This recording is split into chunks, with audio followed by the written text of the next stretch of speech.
그는 허물과 죄로 죽었던 너희를 살리셨도다. 그때 너희는 그 가운데서 행하여 이 세상 풍조를 따르고 공중의 권세 잡은 자를 따랐으니 곧 지금 불순종의 아들들 가운데서 역사하는 영이라. 전에는 우리도 다 그 가운데서 우리 육체의 욕심을 따라 지내며 육체와 마음에 원하는 것을 하여 다른 이들과 같이 본질상 진노의 자녀이었더니 긍휼이 풍성하신 하나님이 우리를 사랑하신 그 큰 사랑을 인하여 허물로 죽은 우리를 그리스도와 함께 살리셨고 너희는 은혜로 구원을 받은 것이라. 또 함께 일으키사 그리스도 예수 안에서 함께 하늘에 앉히시니 이는 그리스도 예수 안에서 우리에게 자비하심으로써 그 은혜의 지극히 풍성함을 오는 여러 세대에 나타내려 하심이라. 너희는 그 은혜에 의하여 믿음으로 말미암아 구원을 받았으니 이것은 너희에게서 난 것이 아니요 하나님의 선물이라. 행위에서 난 것이 아니니 이는 누구든지 자랑하지 못하게 함이라. 안녕하세요, 산정목 교우 여러분. 이제 그 새벽 묵상이라는 코너 말고요. 이제는 교리 묵상으로 전환하게 됩니다. 우리가 새벽 묵상이라는 것은 우리가 새벽 기도 대신에 했었던 우리가 말씀에 대해서 묵상하고 또한 큐티했었던 그런 내용들이라면 이것은 동일하게 말씀을 가지고 묵상을 하는 것이지만 그렇지만 거기에 중요한 주제를 가지고 기독교 기본 진리를 바탕으로 해서 하는 교리 묵상입니다.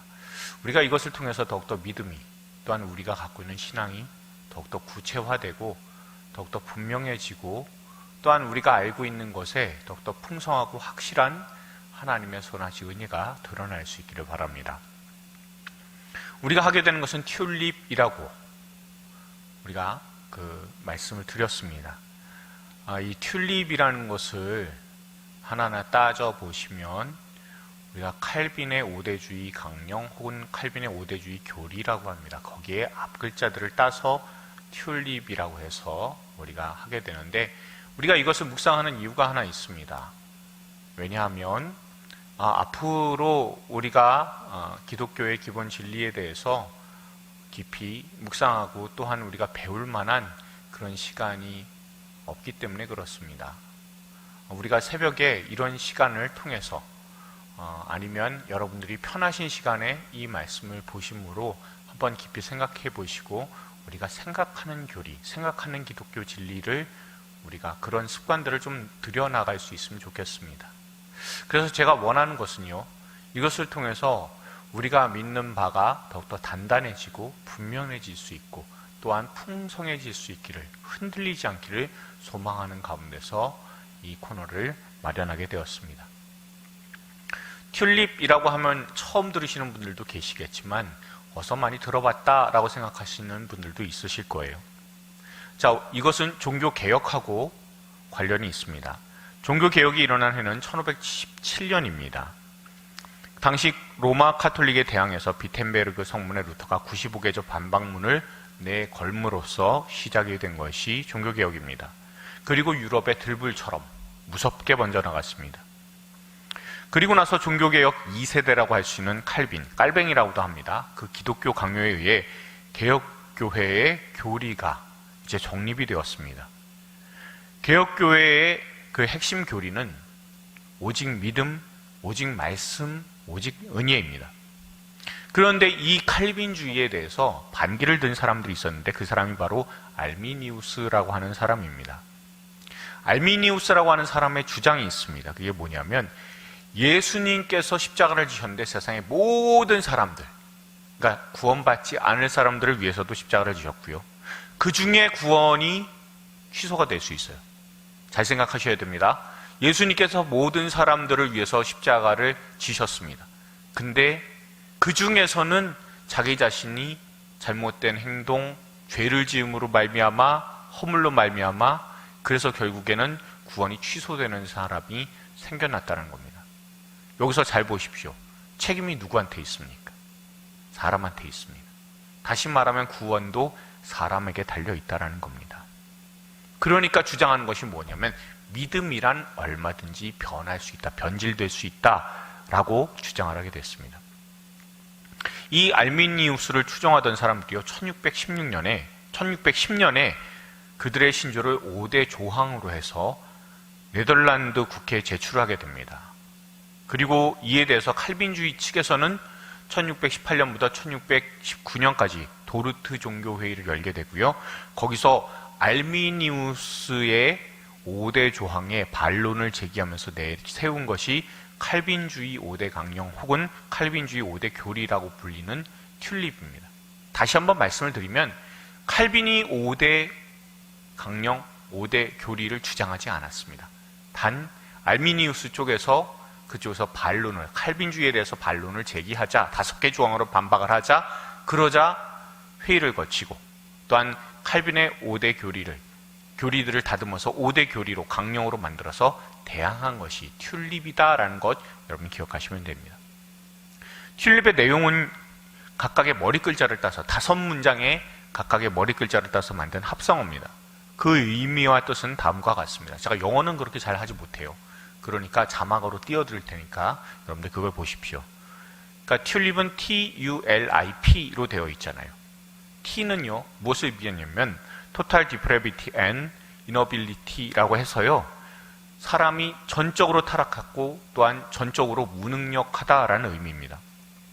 그러니까 다시 말하면 이게 이제 사람이 그냥 무능력하고 타락했다, 아무것도 못한다 이것이 아니라 어떤 것에 있어서냐 하면 구원이란 측면에서입니다. 사람은 구원이란 측면에 있어서 전적으로 타락했고 또한 전적으로 무능력한 존재이다라는 겁니다. 즉 구원받기 전에 사람의 모습입니다. U는요 Unconditional Election이라고 해서요 무조건적인 선택이라고 합니다. 성부 하나님께서 하시는 겁니다. Unconditional이라고 하면 상황 봐서, 컨디션 봐서인데 un이니까 무조건적 선택하셨다라는 겁니다. 너 하는 거 봐서가 아니라 무조건적으로 하나님께서 창세전에 미리 선택해 두셨다는 겁니다. L이라는 것은요 Limited and Particular Atonement라고 해서요 원래 Limited Atonement라고 해서 제한 속죄라고 이야기를 합니다. 근데 여기에 한 가지를 더 붙이게 되면 Limited and Particular, 그러니까 제한적이고 특별한 속죄라는 뜻입니다. 십자가가 제한적이라고? 예, 맞습니다. 믿는 사람들을 위한 십자가입니다.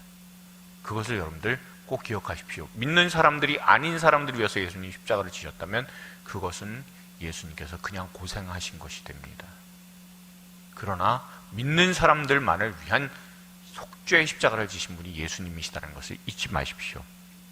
I는요 irresistible grace라고 해서요 이것은 불가항력적, 그러니까 resistible이라고 하면은 저항할 수 있다는 거잖아요. 근데 그 앞에 이르라고 해서 불가항력적, 우리가 거부할 수 없는 은혜라는 겁니다.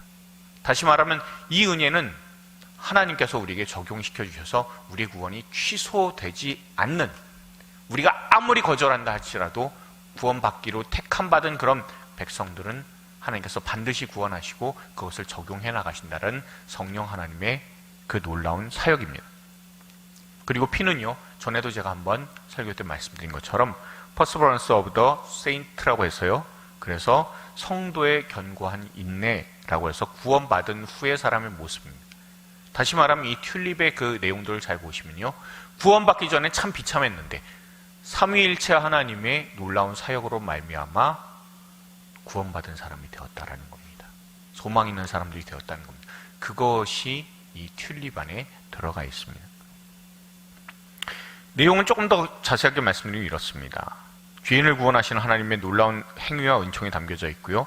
사람은 구원에 있어서 아무런 노력을 기울일 수 있도록 그리고 그럴 능력이 없는 존재임을 밝히는 것에서 시작합니다. 그러나 하나님은 자비로우셔서 사람을 그대로 두지 않으셨습니다. 그리고 사람을 구원하실 계획을 진행하십니다. 하나님께서는 먼저, 다시 말하면 이 먼저라는 표현이, 성경에서 먼저라는 표현이 어떤 의미냐면 사람의 행위가 개입할 수 있는 여지가 있는 것을 여러분 그것보다도 훨씬 더 먼저라는 의미입니다. 그러니까 사람이 무엇인가 구원을 위해서 하려고 하는 것, 하려는 것, 그것 이전에, 그러면 여러분 사람이 아예 없었던 때로 돌아가야죠. 아예 없었던 때로 가려면 그것이 바로 우리가 잘 아는 대로 창세전에 우리를 선택하셨다라는 그런 의미가 되는 겁니다. 그리고 아까도 말씀드린 것처럼 그 선택하신 후에 예수님을 보내셔서 십자가와 부활로 우리를 구원하셨습니다. 그런데 아까도 말씀드린 것처럼 구원을 하셨는데 그 구원 받을 사람들을 위해서 십자가에 달려서 돌아가셨다, 그리고 부활하셨다라는 것을 꼭 기억하시기 바랍니다. 모든 사람이 아니다라는 것을 여러분 꼭 기억하십시오. 이거는 나중에 가서 점점 더 분명하게 나오게 될 겁니다. 그리고 그런 우리를 선택하시고 구원하신 우리를 그대로 고아처럼 내버려 두지 아니하시고 성령께서 우리가 거절할 수 없는 은혜로, 아무리 거절해도 늘 함께 하신 그런 은혜로 우리와 동행하십니다. 그래서 우리의 구원이 취소되거나 잃어버리지 않게 해주시는 것이 성령 하나님의 사역입니다. 이런 삼위일체 사역으로 인해 아무런 소망이 없던 사람은 구원을 해주시는 하나님께 감사하며 끝까지 인내하게 해주시는 주님과 이 땅에서 동행하다가 주님께서 약속하신 나라를 유업으로 받게 됩니다. 이 모든 것의 주장의 중심에는 하나님이 하신다, 하나님만이 하신다, 하나님의 주권이라는 것이 있고, 칼빈주의 5대 교리를 한마디로 하게 된다면 나는 나를 구원할 수 없습니다 라는 믿음의 고백입니다. 여러분들 이것을 꼭 기억하십시오. 나는 나를 구원할 수 없습니다. 그래서 제가 주일날 말씀드린 대로 나는 나를 구원할 수 없습니다 라는 그 책을 여러분들께서 한번 더 깊이 보시기를 원하신다면 한 권 사셔서 이렇게 보시면서 우리가 이렇게 묵상하고 같이 가면 좋지 않을까 생각하기도 합니다. 오늘 본문의 말씀 여러분 한번 쭉 보십시오. 그 가운데 더 깊은 묵상을 위한 주안점을 우리가 보게 됩니다. 8절에 은혜라고 되어 있습니다. 은혜라는 것을 여러분 한번 생각해 보십시오. 은혜는 내가 뭔가를 할 수 있는 것이 아닙니다. 오늘 본문에서 사람이 자신의 구원을 위해 할 수 있다고 생각하는 것 자체를 차단하는 단어가 바로 은혜다라는 겁니다. 여러분, 그것이 오늘 본문 1절에 보시면 허물과 죄로 죽었다라는 표현으로 나오고 있습니다. 여러분, 허물과 죄로 죽은 사람이 뭘 할 수 있습니까? 죽으면 끝입니다. 죽었는데 무엇인가 할 수 있는 것은 없습니다. 그리고 뭘로 죽었습니까? 허물과 죄로 죽었습니다. 절대 잘해서 죽은 게 아니라 허물과 죄로 죽었다라는 것은 구원에 대해서 사람이 여지가 전혀 없다는 것을 의미합니다. 그리고 바울은 우리가 세상에 사는 동안 예수를 믿지 않으면 이런 일 할 수밖에 없다고 이야기합니다. 공중권세 잡은 자를 따르고 그것이 늘 불순종으로만 나타났다라고 2절, 3절에서 이야기하고 있습니다. 하나님은 공의로우신 분이기 때문에 그런 사람이라는 존재에 대해서 진노의 자녀라고 분명히 규정하십니다. 여러분, 진노라고 하는 단어가요, 헬라어로 오르게라고 하는 그런 단어인데 분노, 진노이기도 하지만 그 뜻, 그 가운데는 뭐가 있냐면 기본 의미가 자연스러운 충동, 기질, 천성이라는 의미가 있습니다. 곧 사람의 천성 자체가 하나님의 진노를 일으킨다는 겁니다. 말하는 것, 행동하는 것 하나하나가 죄의 충동에서 비롯됐기 때문에 아무리 봐주려고 해도 하나님의 분노만 쌓게 되는 것이라는 의미입니다. 그 어떤 것도 사람에게는 소망이 없다는 뜻입니다. 그러나 하나님은 전적으로 타락하고 부패하고 무능한 사람들을 불러주셨습니다. 사람이 아무리 노력해도 안 되는 구원을 하나님께서 하셨습니다. 우리의 형편과 상황을 보시기 전에 은혜로 선택하심으로 우리에게 구원이 나타나게 됐습니다. 그래서 이것을 은혜라고 합니다. 내 노력이 조금이라도 들어갔으면 그건 은혜가 아니잖아요. 내 노력 없이 하나님께서 이루신 구원이기 때문에 그저 사람의 말로는 은혜라는 단어를 쓸 수밖에 없게 됩니다. 8절에 하나님의 선물이라는 것도 여러분 은혜와 동일한 그런 내용입니다. 선물하고 상품의 차이를 여러분들 아실 겁니다. 상품은요, 내 돈 주고 산 겁니다. 내가 돈 주고 샀기 때문에 내 노력이 있습니다. 내가 돈을 주고 샀기 때문에 얼마든지 사람들한테 자랑할 수도 있습니다. 내가 산 상품, 이 제품, 이것을 얻기 위해서 내가 얼마나 노력했는데 라고 우리는 자랑합니다. 우리가 노력해서 얻게 된 집도 있고요, 자동차도 있고 휴대폰 등 눈에 보이는 제품들과 그리고 인간관계, 학력, 좋은 배우자, 좋은 자녀 등 눈에 보이는 것, 그 이상의 가치를 가진 것들도 다 우리가 노력한 산물들입니다. 그래서 우리는 이것들을 자랑합니다. 그리고 또한 그 안에 있는 내 노력이 얼마나 들어갔는지에 대해서 뽐을 내기도 합니다. 그런데 예수 그리스도의 십자가를 한번 생각해 보십시오. 그 십자가로 말미암는 구원을 생각해 보십시오. 그 안에 내 노력이란 없잖아요. 내가 십자가에 달린 것도 아니고 내가 애를 쓴 것도 아닙니다. 이런 표현이 매우 극단적이긴 하지만 이 표현 여러분들 잘 생각해서 들으셔야 됩니다. 내가 원해서 구원받은 것도 아닙니다. 그렇지 않습니까? 놀랍게도 구원을 받은 우리는 태어나 보니까 구원받은 존재로 탄생하게 됐습니다. 한 것 하나도 없이 구원을 받았으니까 그저 선물이라고 할 수밖에는 없습니다. 그런데 선물이라고 해서 여러분 거저 받은 건 아닙니다. 그 안에 성자 하나님의 생명이, 예수님의 목숨이 있는 선물이라는 것을, 예수님의 목숨만큼이나 소중하고 귀중한 가치의 선물이라는 것을 여러분들 늘 잊지 마시길 바랍니다. 이것도 똑같이 묵상을 위해서 질문합니다. 그런데 3가지 말고요, 2가지만 해보겠습니다. 첫 번째로, 당신이 받은 선물 중 가장 가치 있는 것은 무엇이고 그 이유는 무엇입니까? 그리고 당신에게, 여러분에게 구원이라는 선물의 의미는 무엇입니까? 2번째입니다. 왜 세상의 사람들은 값없이 주시는 구원이라는 선물을 받아들이기 힘들어하거나 혹은 싫어할까요? 사람이 노력 없이 가치 있는 선물을 받는 걸 어려워하는 이유가 무엇일까? 라고 여러분 한번 묵상해 보셨으면 좋겠습니다. 우리에게 나타난 놀라운 은혜가 있습니다. 그리고 튤립이라는 교리는 그 은혜가 내가 할 수 없는 것이라고 분명하게 알려주고 있고, 또한 하나님께서 하신 일이 구원이다라는 것을 우리에게 분명하게 가르쳐주고 있습니다. 우리가 앞으로 이 튤립에 대한 그런 내용들을 하나하나 해나가면서 우리가 조금 더 주님께서 우리에게 주신 그 놀라운 십자가의 은혜, 구원, 그리고 우리에게 약속하신 그 놀라운 하늘나라의 유업, 그것이 얼마나 소중한 것인지 깨닫고 더욱더 감사하며 하나님과 함께 늘 동행할 수 있는 저와 여러분들 되기를 소망합니다. 기도하시겠습니다. 하나님, 늘 우리는 세상이 불안한 가운데 살아왔음을 고백합니다. 단 한 번도 평화로운 때는 없었고 늘 위험과 어려움 가운데 지내왔습니다. 그런데 이 환난 가운데서 우리가 느끼게 되는 것은 이 세상에서 평화를 찾을 수 없다는 것이고 이 세상에서 구원을 찾을 수 없다는 것입니다. 그러나 우리 주님께서는 늘 마음이 불안과 염려, 의심, 허무, 낙심으로 분주한 우리에게 십자가와 부활로 찾아오셔서 우리를 견고히 붙들어 주십니다.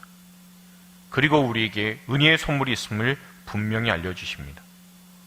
어떨 때는 내가 한 것 없이 받은 구원이 얼마나 놀라운 것인지 망각하고 또한 의심하면서 살아가게도 됩니다. 하지만 우리가 진노의 자녀, 뼛속까지 피 한 방울까지도 하나님께 대항하던 사람들임을 잊지 않게 하시고 우리의 악한 피가 아닌 하나님의 거룩한 피로 우리가 구원받았음을 늘 기억하게 하여 주옵소서. 그래서 구원의 선물을 늘 누리게 하여 주옵소서.